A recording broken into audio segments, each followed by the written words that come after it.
Fala, meus queridos amigos, como estão vocês? Vocês estão bom, né? Fala a verdade, assim, ó, quem hoje em dia que não tem um celular, né? Faz tudo no celular, paga conta, vê GPS, pra onde você vai, mas teve uma época que ele não existia, né? Que a ferramenta não era tão fácil assim. Então você já parou pra pensar na evolução do celular de 1900 até hoje?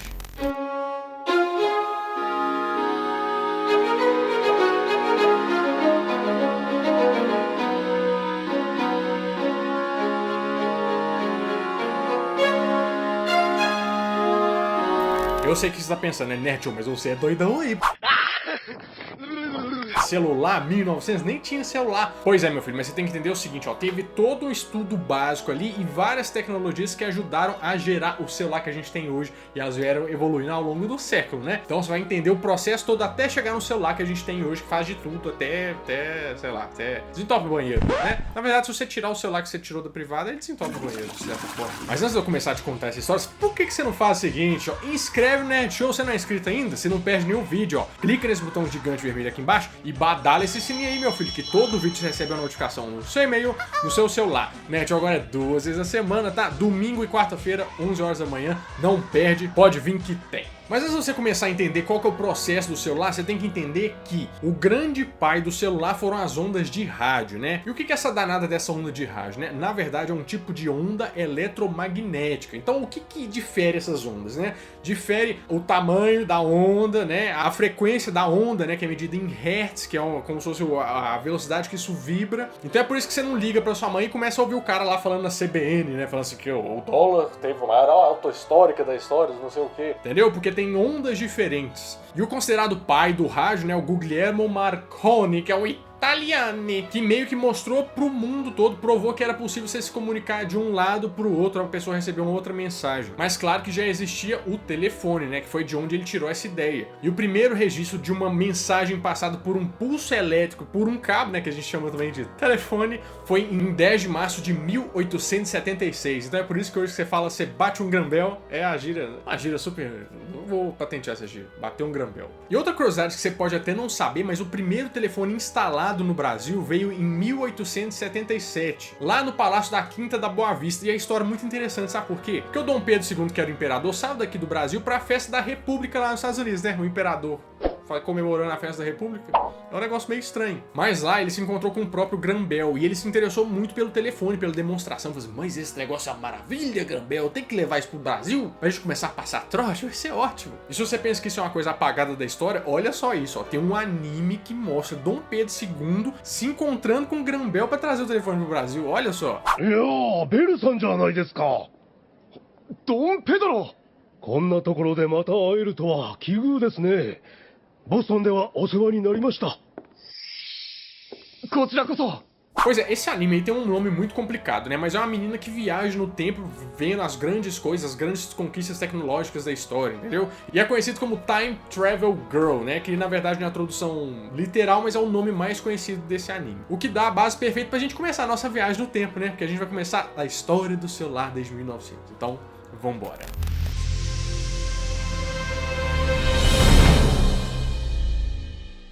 A gente já começa o vídeo com uma polêmica. Por quê? Porque eu já fiz um vídeo falando sobre os inventores brasileiros, que você não sabia que eles inventaram, ó, inovações tecnológicas, clica aqui em cima se você quiser assistir depois. Mas tem essa polêmica do Guglielmo Marconi com o Roberto Landau, que é um padre brasileiro. Por quê? Porque o que o Guglielmo fez e provou que seria a coisa do rádio e tal, o Roberto Landau, que era um padre brasileiro, já tinha feito aqui no Brasil. Só que ele não recebeu o apoio necessário para ele, né, mostrar isso para todo mundo. Então ele acabou meio que ficando esquecido. Mas resumindo, o que o Roberto fez? Ele queria mandar uma mensagem na cidade de São Paulo para lá para a Avenida Paulista. Então ele estava mais ou menos 9 km da Avenida Paulista e mandou uma mensagem de voz. O que ficou conhecido, principalmente por aqui, a invenção do rádio moderno, né? Que é a transmissão sem fio para outros lugares, que é o que acontece hoje com o rádio. Tem várias datas que eles falam que isso aconteceu, por isso que é uma história meio nebulosa, né? Mas dizem que ele conseguiu a patente no Brasil e nos Estados Unidos do aparelho dele e que só depois disso o Guglielmo começou os estudos mandando só o sinal de um sino, entendeu? Clicando ali, batendo a teclinha e mandando sinal de sino para outra sala. Enquanto isso, o padre já tava mandando para 9 km aqui no Brasil. Que a gente já pode começar a entender como o rádio sendo uma das principais inspirações para o conceito celular que vem por aí. E além disso, com esses estudos, esses experimentos, né, o Roberto Landau é considerado o pai da televisão e também o pai da fibra ótica. Então esse padre aí teve muito que fazer. Se você quiser saber mais detalhes sobre ele, vê o vídeo que eu te falei que tá lá no card. Só que na década seguinte, o conceito de rádio já foi meio que difundido, o pessoal conhece. Mas você sabia que aqui no Brasil, todo mundo era proibido de ter rádio, menos os militares, até 1919? Era lei, ninguém podia ter rádio aqui. Sabe o que eles tinham medo? Medo que a população tivesse acesso a essa tecnologia de informação, né, de comunicação, e começasse a organizar alguns motins, né? O governo sempre tem medo de motim. Se você pensa que a informação não tem poder, aí tá a prova viva que tem. Até porque o que teve nessa década, né? A Primeira Guerra Mundial. Então a gente sabe muito bem que a informação nessa época era realmente poder. E essa época era que o rádio já estava começando. Mas você sabe o que estava consolidado mesmo? Era o principal veículo de comunicação? O telégrafo. Então, no século XIX inteiro e mais pro início ali do século XX, o telégrafo foi o principal meio de comunicação. O que é um telégrafo? O telégrafo é um aparelho que usa eletricidade para mandar um pulso para outro lugar através de cabos, né? Usaram muito isso na guerra para se comunicar, né? No Brasil foi muito usado nas estações de trem, né, para comunicar com uma estação com a outra. E todas essas mensagens eram mandadas a partir do código Morse. Você já ouviu falar nesse nome? O que é código Morse? Então, é um conjunto de códigos, né, que fala A, B, que tem vários, né, tipo ponto e ponto traço, é um código maluco. E esse código foi criado pelo Samuel Morse, né, lá em 1830. Mas ele só foi patentear isso lá em 1837. Agora foi que nasceu a empresa que ia mudar essa história mais pra frente, né? Com certeza você já ouviu falar na Motorola. Então, o primeiro nome da Motorola era Galvin Manufacturing Corporation. Nossa senhora, ainda bem que eles mudaram pra Motorola, né? Só que eles não pensaram assim, um dia nós vamos inventar um celular. Não, tá muito longe disso. Eles começaram a fazer carregadores pra rádios, né? Porque antigamente os rádios usados eram radinho de pilha. Então eles começaram no mercado criando uma solução pra isso durar mais, né? Que é conectar o rádio direto na tomada, pra ficar com o circuito fechado, você pode usar o tanto que você quiser. E ela foi fundada em 25 de setembro de 1928, né, lá em Illinois, nos Estados Unidos. E a partir daí você vai entender como a Motorola contribuiu muito pro que a gente tem hoje. Então, agora em 1930, a Motorola já começa a evoluir no mercado. O que ela faz? Ela faz o primeiro som automotivo, que era o 5T71, porque até então você pode até pensar que não, mas o conceito de ter um som no carro, só se você levasse, meu filho, porque não tinha um negócio instalado lá, não. E quando o negócio é novo, é um lançamento, o que ele é? Primeiro que você tem que ficar na fila pra comprar, né? Imagina a fila naquela época pra comprar um rádio. E segundo, que é muito caro. Pra você ter uma ideia, só pra você comprar o rádio, era 20% do valor total do carro. Você vê a proporção, assim, que era bastante coisa. Só que em 1933, a Ford começou a oferecer como um opcional, uma coisa da linha já, vinha junto com o carro. E foi nessa época que a Motorola chegou no nome atual, né? Que você deve prestar atenção se você for partir o nome Motorola, ó, motor, né? Que é de motor, que é um negócio de carro, e ola, que é tipo assim, vitrola, radiola, entendeu? Então é tipo isso, Motorola, né? De ola, de pica-pau nas cataratas do Iguaçu, não. Mas que belo nome, hein, Motorola? Ei, meu Deus. Mas em 1930, se a gente parar pra pensar, nosso celular hoje em dia, ele tem algumas funções também, né? Por exemplo, você vê que ele processa o negócio todo. Então ele tem uma inteligência por trás. Parece até que tem um computador dentro dele, né? E foi nessa época, em 1938, que o Alan Turing começou a mexer com esse danado desse computador. E tudo isso sempre tem um fator motivador por trás. E muitas vezes é a guerra. O que tá acontecendo, ó? Claro que isso aconteceu ao longo, depois da década de 40 também, mas o Alan Turing, ele teve uma missão muito especial, que era decodificar os códigos nazistas, porque dessa forma eles iam poder saber quando que eles iam atacar. Então o Alan Turing, que é um matemático genial, assim, ele bolou uma forma de quebrar esse código usando uma máquina que chamava Enigma, porque esse código nazista mudava todo dia. Então ele tinha que ter uma forma automatizada de fazer esse código, de mudar, porque, né, como é que ele ia decifrar e pôr uma pessoa lá fazendo todo dia? O negócio já ia mudar, ninguém ia saber pra onde que ia nada. Então por isso que o Alan Turing é considerado o pai da computação moderna, né? Ele que criou o primeiro computador. Mas quando eu te falei que a guerra é um dos principais motivos para os negócios evoluir, eu não tava brincando não. Porque na década de 40, a guerra fez muito evoluir as comunicações que a gente conhece até hoje. Então, pensa que você é um soldado, você tá lá na guerra. O pau tá comendo, né? Você não sabe de que lado que vem arma, de que lado que vem bomba. As pessoas tinham a necessidade de se comunicar, né? Se via atacar. Isso ia evitar muita confusão no campo de batalha. O que o governo americano fez? Eles chegaram com um problema pra Motorola. Falaram, gente, a gente precisa inventar um negócio aqui, entendeu? Pra comunicar, entendeu? Tem aquele negócio do rádio lá, será que a gente não consegue fazer nada parecido? Não. E eles conseguiram. Foi aí que nasceu o conceito de walkie-talkie, entendeu? Você já sabe, aquele negócio que você brinca, você não sei o que. Câmbio. Hoje em dia as crianças brincam com isso, né? Tem o pessoal que trabalha com segurança privada que tem os walkie-talkies, mas isso era muito importante na guerra. E começaram a sair vários modelos, né? Por exemplo, o SCR-300, mas olha só a imagem disso aí, ó. Como é que funcionava? Era um negócio de 15 kg e 900 gramas que o cara usava nas costas, né? Com um telefone pro outro usar, pra ele se comunicar. Só que não era muito, né, pra guerra, assim, não funcionava muito bem. E a agilidade que o cara falta ali na hora de pular de uma bomba. Tanto é que veio o modelo SCR-536, que já era aquele modelo que você vê em filme de guerra, entendeu? Que era um modelo grandão, mas só usava ele. E o pessoal conseguia se comunicar. Por isso que é o primeiro conceito de walkie-talkie. Mas em 1946 também tem uma evolução no ramo dos computadores, que isso aí ia ajudar bastante a chegar no celular moderno. Porque surgiu o primeiro computador digital, né? Que era o ENIAC. Pra que servia esse computador? O Alan Turing lá atrás queria ver qual que era a comunicação, mas esse computador servia para fazer os cálculos das trajetórias de mísseis, entendeu? Eles começaram a construir esse computador em 1943, né? Mas ele só foi operar depois que a Segunda Guerra tinha acabado. E olha só, ele pesava 30 toneladas, tinha mais de 18 mil válvulas, porque nessa época não tinha circuito, nada, era válvula no computador. Ele era tão grande que o pessoal tinha que pôr ele como se fosse em U, assim, na sala, entendeu? Pra todo mundo ficar olhando 360, assim, pro computador. E o pessoal programava ele na mão. Como é que eles programavam isso? Os caras iam fazer, ele tem que mudar o cálculo aí. Aí ia um tanto de gente, assim, mexendo lá nos interruptores pra mudar a função dele, que na verdade era só calcular. E sabe quanto que eles gastaram nesse computador aí? $500 mil. Pensa isso nessa época, é bastante coisa. E foi nessa época que o computador começou a ter o nome de computador, mas você sabe por quê? Porque antigamente quem fazia esse serviço do computador de calcular a trajetória dos mísseis eram 80 mulheres que trabalhavam na Universidade da Pensilvânia. Então as mulheres estavam lá, ó, fazendo só os cálculos matemáticos cabulosos. E a profissão dessas mulheres era de computadores, entendeu? Então o nome computadores foi agregado por esse computador que passou a fazer a função dessas mulheres. E tem uma coisa interessante, você já ouviu falar assim, esse negócio aqui bugou, esse aqui tá com bug, esse negócio? Você já ouviu falar essa expressão? Pois é, sabe de onde que ela surgiu? Ela surgiu dessa época. Porque eu te falei que esse computador era todo feito a válvula, né? Dizem que entravam uns bichos, as mariposas, uns bichinhos no meio dessas válvulas e dava problema no computador. Por isso que dizem que teve um bug, que se você não sabe, bug é inseto em inglês, entendeu? Então era literalmente ter um inseto no meu computador. Em 1950, principalmente porque você já viu alguma série desse período, ou algum filme desse período, foi aí que foram inventados aqueles telefones com um discador, sabe? Que tem um telefone em cima e você disca assim na... Telefonista, me diz que tal pessoa e faz... e volta e tal. E foi também nessa época que os walkie-talkies começaram a se difundir pelo planeta, né? Não usados só na guerra, até porque a guerra tinha acabado, mas também para diversão, para tantas coisas que ele é usado até hoje. Só que aí a gente falou só da Motorola, né? Mas em 1956 teve uma empresa concorrente que você também deve conhecer bastante, que é a Ericsson. A Ericsson teve a visão de falar assim, ó, ele pegou assim e falou assim, legal essa tecnologia aí, né? Esse aqui, ó, também gostei, acho bom. E foi aí que ela criou, de fato, o primeiro celular com o conceito que a gente tem, que eles chamavam de Ericsson MTA, ou MTA. Só que você tá vendo a imagem aí do celular, né?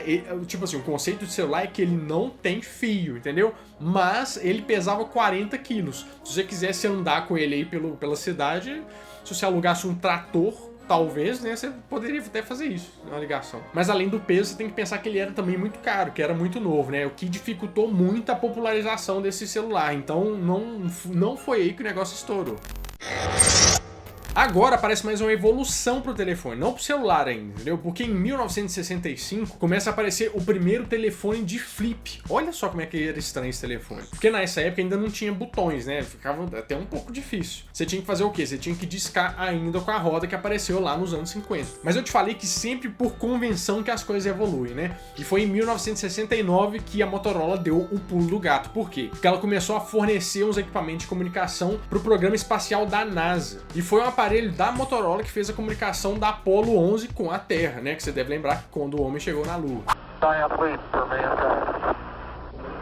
Columbia, this is Houston, AOS, over.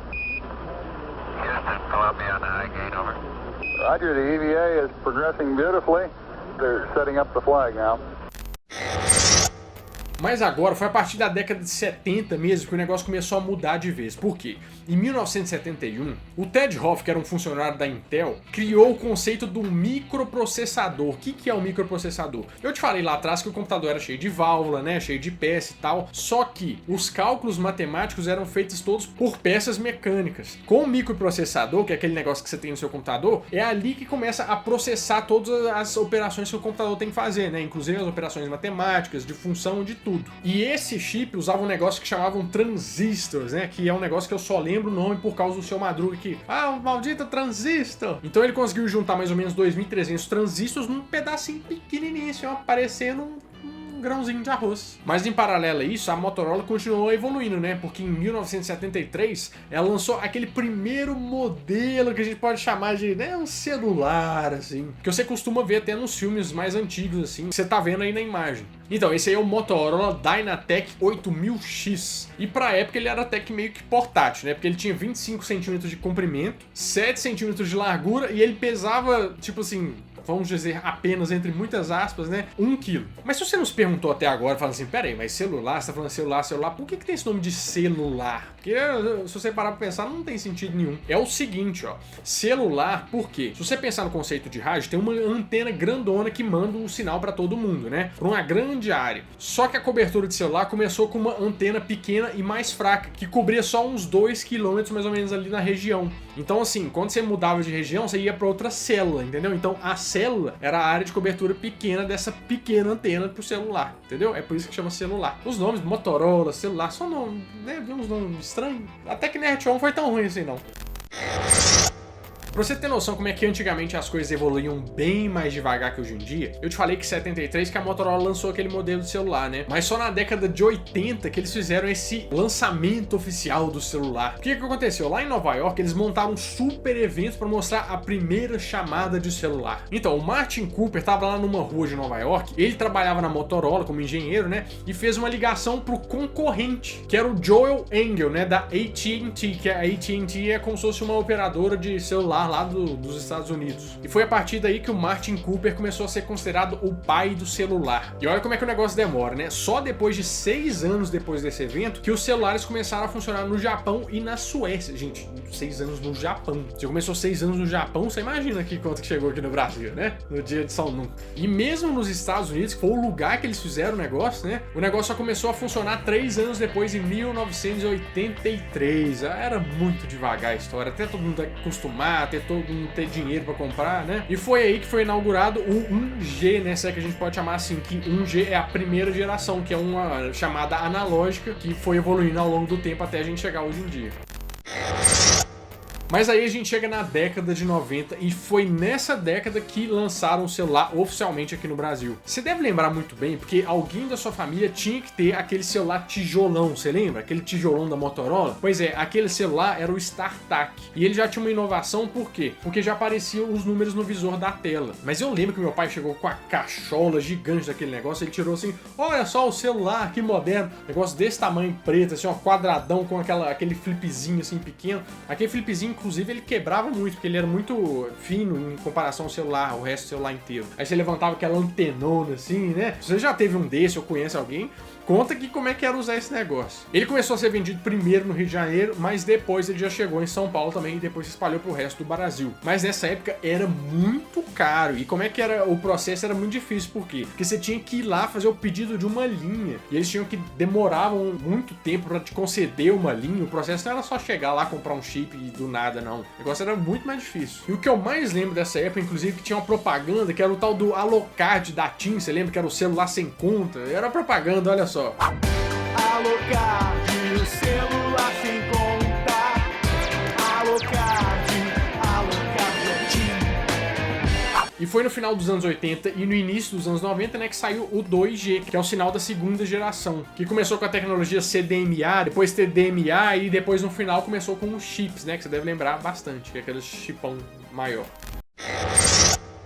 Mas a partir dos anos 2000 é que o negócio começa a evoluir de fato, né? Primeiro que foi em 2002 que o celular ganhou a primeira câmera, porque até então ele usava para a primeira função, que hoje a gente não usa, que é para telefonar, né? Hoje a gente usa WhatsApp, Telegram, mensagem, qualquer coisa, menos ligar para pessoa. Que isso hoje em dia é uma ofensa. E você pode não saber, mas em 2003 estava caminhando ali o sistema Android. Por quê? Isso foi lançado só algum tempo depois pelo Google, né? Porque o Google comprou uma empresa que estava desenvolvendo esse sistema operacional para celulares, mas desde 2003 já era uma ideia. Então em 2003 o Google comprou isso e lançou só alguns anos depois. E em 2005 vem os primeiros celulares que têm capacidade de armazenar e tocar MP3. Você lembra que antigamente era uma luta para você fazer isso?